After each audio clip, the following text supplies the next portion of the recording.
अब थ्योरम है 2.8, let f and g be two positive functions on a b, a being the only point of infinite discontinuity. अब first part है इसका कि limit f x by g x x tends to a plus, इसमें limit आ रही है 0, और साथ के साथ अगर हमें ये पता हो कि जी वाला जो इंटीग्रल है वो कन्वर्जेंट है, तो हम यहाँ से रिजल्ट निकाल सकते हैं कि जो एफ वाला इंटीग्रल है वो भी कन्वर्जेंट है। अब इसका प्रूफ देखते हैं। अब यहाँ पे दे क्या रखा है कि एफ और जी पॉजिटिव फंक्शंस हैं और इसकी लिमिट 0 है।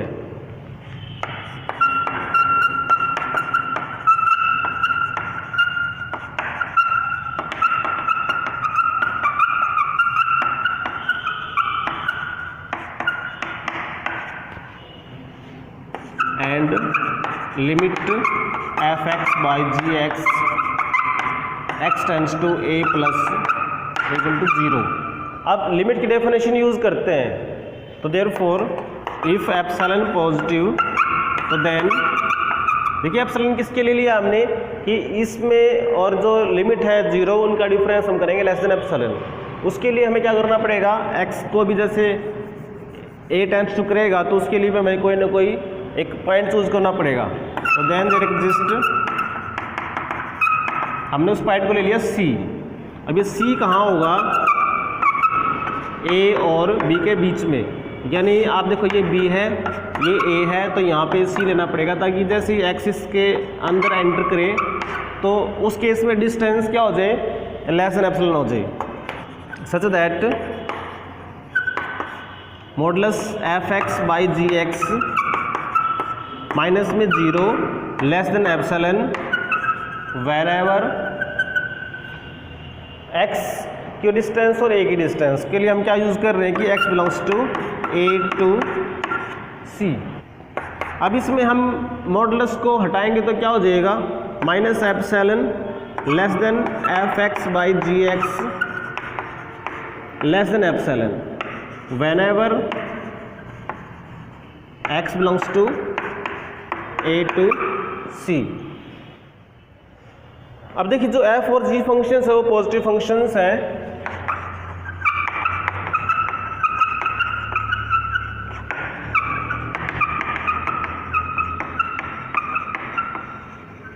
तो देयरफॉर माइनस एप्सिलॉन से काम नहीं चलाएंगे हम, इसकी जगह लेना पड़ेगा हमें 0, क्योंकि इसकी कम से कम वैल्यू 0 ही होगी। 0 less than f x by g x less than epsilon, ये तो है ही whenever x belongs to a to c. अब यहाँ से अगर क्रॉस मल्टीप्लाई कर दे तो हमारे पास ये आएगा 0 less than f x less than epsilon g x whenever x belongs to a to c. अब प्रूव करते हैं जो प्रूव करना है कि जी वाला इंटीग्रल हमें दे रखा है convergent. Now integral a to b g d x is convergent. तो इसका मतलब क्या बना कि a to c g d x is convergent, क्योंकि सारी की सारी ना इस इंटरवल पे ए टू सी में ही इम्प्रॉपर बन रहा है, क्योंकि ए पे इम्प्रॉपर है, सी टू बी में कोई दिक्कत नहीं है। तो ये ए टू बी में कन्वर्जेंट है तो इसमें भी कन्वर्जेंट आएगा। अब यहाँ से कंपैरिजन यूज करेंगे, देखिए एप्सिलॉन से गुणा करेंगे तो भी यही चीज़ आ जाएगी, ए टू सी ये epsilon ji d x is convergent. अब दिस इम्प्लाइज, अगर हम इस कंपैरिजन टेस्ट का यूज करें कि इससे छोटा ये एफ है तो a to c f d x is convergent. अब ये ए टू सी पे कन्वर्जेंट है, सी टू बी पे तो ये है ही। Also c to b f d x is proper and hence convergent. तो देयरफॉर ए टू बी, क्योंकि ए टू सी पर ये कन्वर्जेंट है, सी टू बी पर ये कन्वर्जेंट है, तो ए टू बी पर भी ये क्या हो जाएगा, कन्वर्जेंट।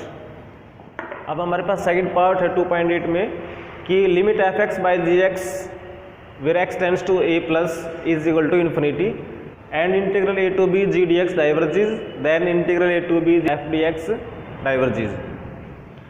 अब इसका प्रूफ देखिए, हमें दे रखा है कि इसकी लिमिट इन्फिनिटी है, तो जो डेफिनेशन है लिमिट की उसके अकॉर्डिंग क्या होगा कि हमने कितना बड़ा नंबर लिया k पॉजिटिव, तो उससे भी बड़ी लिमिट आएगी। वो कैसे आएगी, हम क्या लेंगे, जब x tends to a plus, तो a जब एक x टेंड्स टू a करेगा तो उसके लिए हमारे पास सिर्फ राइट हैंड लिमिट ही है उसके लिए। तो एक कोई ऐसा नंबर हमारे पास c मिलेगा कि c को क्रॉस करते ही इसकी जो वैल्यू होगी इससे बड़ी आ जाएगी। तो लिख दिया हमने whenever x belongs to a to c, यानी इस इंटरवल में आते ही। अब यहाँ से gx पॉजिटिव है तो हमने क्रॉस मल्टीप्लाई कर दिया, तो fx greater than k gx बन गया। अब हमारे पास दे रखा है कि ये वाला इंटीग्रल ना डाइवर्जेंट है, तो हमने लिखा a to b g dx diverges. अब देखिए a टू b पे ये g dx डाइवर्जेंट है, अगर हम a टू c ले लेंगे तो देयरफॉर क्या होगा,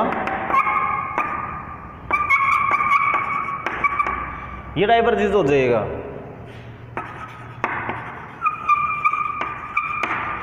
अब इसको अगर हम k से मल्टीप्लाई कर दें तो भी डाइवर्जेंट रहेगा, k times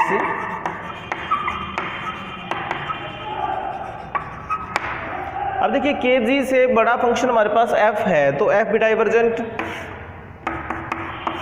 a to c f dx diverges.